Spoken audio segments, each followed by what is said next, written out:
Perhaps most shockingly, while we have all known for some time that Russia has provided support to the Taliban, both arms and resources, imposing bounties on the heads of U.S. service members is an outrageous escalation. President Trump astonishingly admitted in an interview on Tuesday that he's never raised the issue with Mr. Putin, even though he's spoken to him about 7 times this year alone. Mr. Secretary, do you consider how you would react to such behavior from a Democratic president if you were sitting in your old House seat? Would you be okay with a president who abandoned our troops but not even raising this with the Kremlin? Yes, I don't spend much time thinking about what I would have done were I still in the House of Representatives. I'm very focused on my job as Secretary of State today.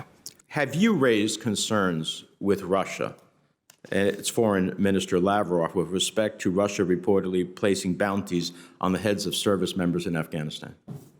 Well, I want to be very careful about what's public record and what's intelligence-based, but yes, I can assure you and the American people that each time I've spoken with Foreign Minister Lavrov, I've raised all of the issues that put any American interest at risk, whether that's our soldiers on the ground in Syria, soldiers on the ground in Afghanistan, the activities that are taking place in Libya, the actions in Ukraine. Each and every one of these that potentially threaten American interests are things that I raised in my conversations with Foreign Minister Lavrov, and I speak with him with some frequency. I appreciate that answer. I ask you specifically, have you raised concerns? This is in the public sphere. I'm not talking about classified it's not classified, materials. Senator.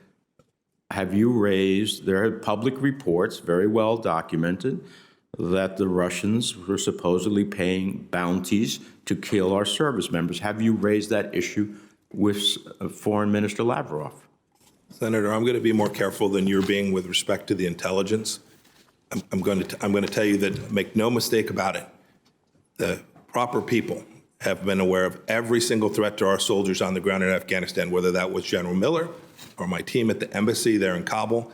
Anytime there was a tactical threat on the lives or the health or the safety and security or our assets in place, we have raised this with our Russian counterparts, not only at my level, but Ambassador Sullivan and every one of our team that interacts with the Russians. We've made very clear our expectations. Let me turn not to to threaten us in Afghanistan. Let me